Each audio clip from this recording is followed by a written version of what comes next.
Hey Nihao et bienvenue sur Siphon.fr, un geek à Shenzhen pour ce nouveau test de la semaine pour caméra-hd.net. Alors cette semaine on va tester une caméra pour voiture. Alors en fait on en avait testé pas mal déjà et on va certainement tester beaucoup d'autres avec une forme plutôt format ovni on va dire.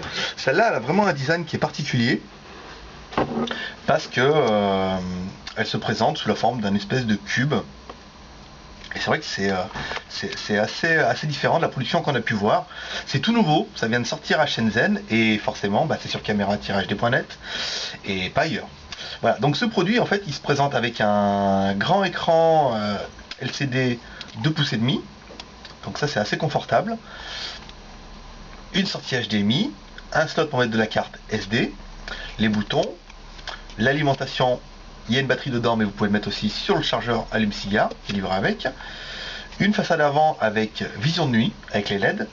Et une lentille que vous allez pouvoir orienter, comme ceci, à 120 degrés. Donc ça, c'est plutôt intéressant. C'est-à-dire que quand vous l'aurez mis sur votre pare-brise, donc forcément, on a le pare-brise qui va être comme ça. Vous allez le mettre... Voilà. Vous aurez bien la forme qui serait ergonomique. Ici, vous avez le support ventouse qui est dans la boîte. Et on a un appareil qui est plutôt sympa parce que du coup l'affichage est quand même assez confortable. Je vais le mettre en route. En espérant qu'il y ait la batterie. C'est bon, il y a encore un peu de batterie. L'éclairage est assez confortable et la lentille, vous allez voir, en fait quand vous allez le mettre dans votre voiture, si vous le mettez plus en haut ou plus en bas, c'est vrai que c'est assez pratique, ça évite de jongler un petit peu avec le support voiture à chaque fois. Donc l'appareil est, comme ne le dit pas la boîte, n'est pas en Full HD, il est juste en HD, c'est marqué ici, il est en 720 par 1080, que je vous retrouve où c'est marqué.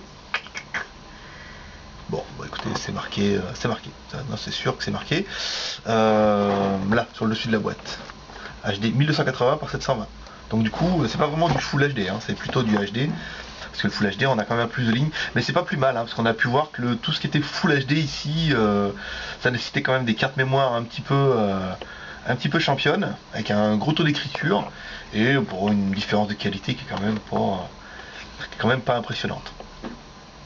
Donc sur l'appareil après on retrouve les boutons haut, bas, low batterie forcément, donc je vous l'expliquerai quand même. Les boutons pour naviguer dans le menu, haut, bas, et ensuite pour rentrer dans le menu on appuie sur on. Le mode où on peut sélectionner différents modes au niveau de la vision. On va le faire ça vite fait avant qu'il se rende compte qu'il n'y a pas de batterie.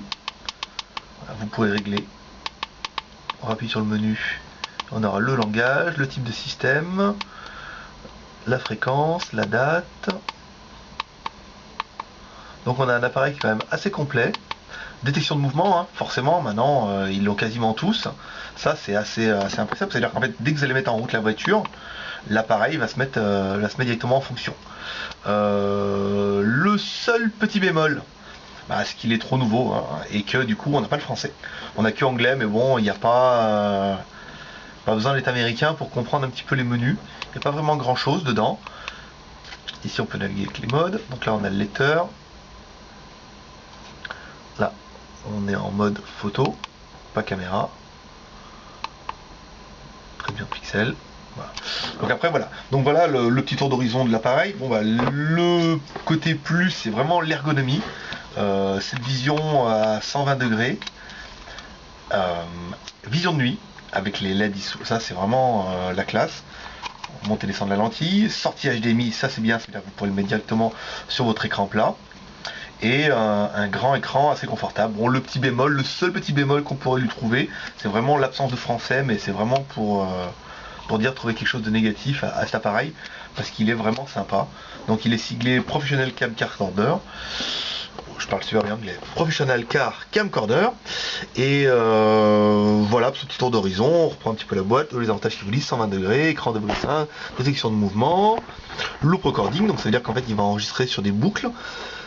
Si jamais vous laissez en automatique ou en détection de mouvement, rotating de la lentille à 45 degrés et de la carte SD jusqu'à 64 Go, à savoir que déjà avec 16 Go ça permettra déjà d'en mettre un petit peu dedans. Voilà pour ce petit tour d'horizon de cette nouvelle mini caméra Professional Cam Camcorder ou pour caméra pour voiture professionnelle. Bon, professionnel c'est juste parce que c'est du HD et que c'est vraiment tout nouveau puis ça donne un petit côté un petit peu prestigieux à la chose. Et puis vous pourrez retrouver ce test sur caméra-hd.net, et puis un nouveau prochainement. Le prochain qu'on va essayer de vous faire, ce sera certainement la montre HD. On a du stylo HD aussi qui est rentré en premier prix, qui marche plutôt pas mal en fait. On était assez étonnés. Et puis vous retrouverez un test toutes les semaines comme ça, jusqu'à ce que la mode change et qu'on passe en caméra je ne sais pas quoi, peut-être 3D.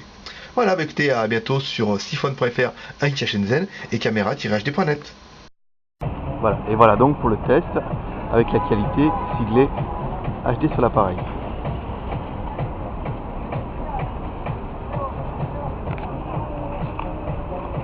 On monte et on descend la lentille. Voilà, retrouvez ce test sur siphon.fr ou caméra-hd.net.